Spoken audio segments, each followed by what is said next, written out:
Hello there and welcome to another edition of Robots Unveiled. This time we're going to have a look at Extreme 2 Iron Maidens. I hope you enjoy.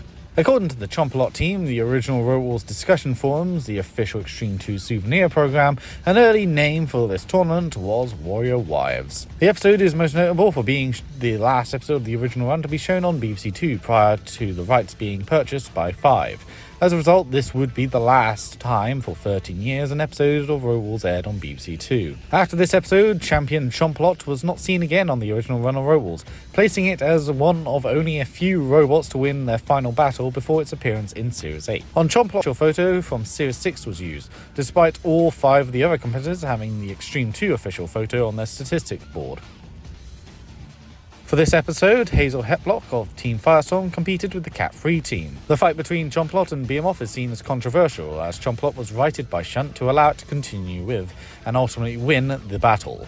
Even more than this, it was Shunt who delivered the killing blow to Behemoth, knocking the Link out of the front with its axe. The name of the episode was most likely a reference to the execution device of the same name. Alternatively, it could have been also a reference to the London-based heavy metal band Iron Maiden. This was the final appearance of Alan Gribble of the Cold Fusion team, before his hiatus and ultimately his death. Behemoth's weakness was labelled as being inexperienced despite having been around since Series 2.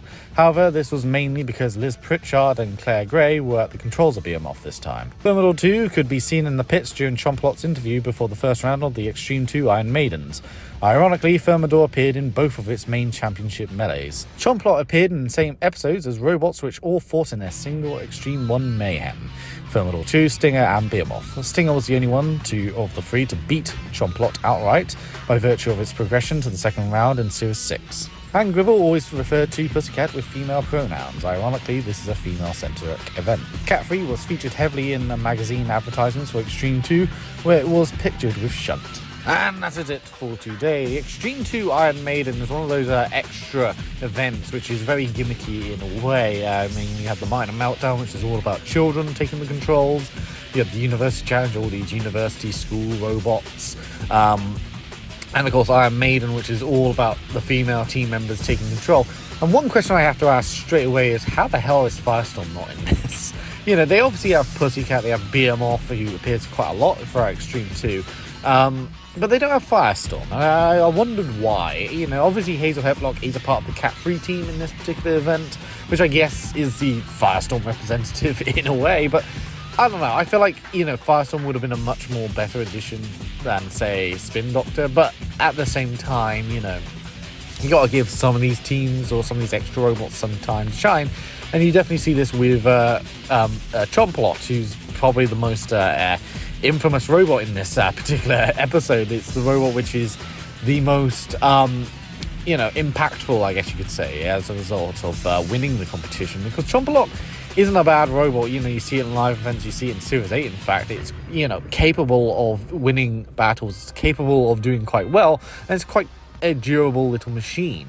Obviously, in Series 6, we didn't really get that at all. You know, it crushed the disc of 13 Black, maybe, but it got battered and killed almost immediately. Here, it does a lot better. Sure, I do think that the second round in particular is a very controversial one. The controversy obviously being that Behemoth was somewhat unfairly taken out. I mean, let's be just clear. You look at Behemoth, you look at the way it was completely, you know, bullied by Shunt, pushed into the CPZ, axed. The fact that Shunt went out of its way to right Chomp-A-Lot instead of letting Chomp-A-Lot self-right or Behemoth to flip it over again.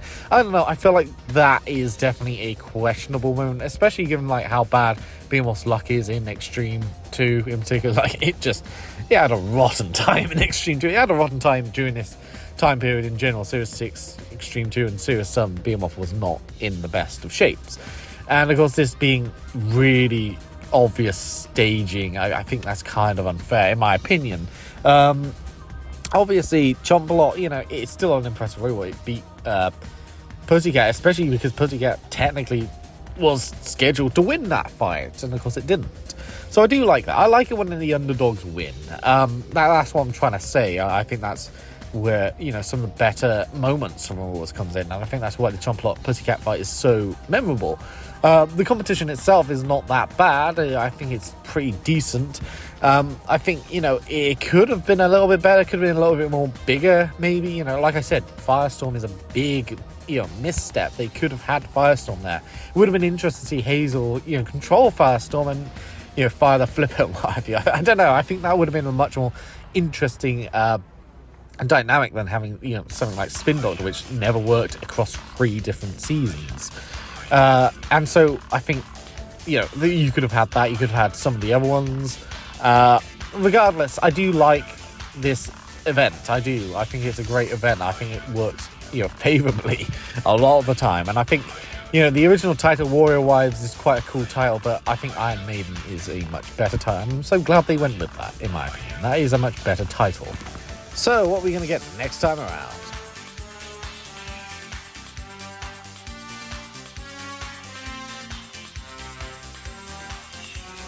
So we get another grand final, and this is the Dutch Series 2 grand final. The Iron Maiden is sort of sandwiched between the 2 grand finals from foreign seasons as well. Dutch Series 2 grand final is, of course, where Pulverizer wins. It's an interesting grand final because it does actually contain a very famous UK competitor, that being Crustacean, or as it's called in Dutch Series 2, Crabbot. So it'll be interesting to rewatch that episode and kind of gauge what my opinion is on it. Regardless, I hope you enjoyed this edition of Road Wars Unveiled, and I'll see you next time.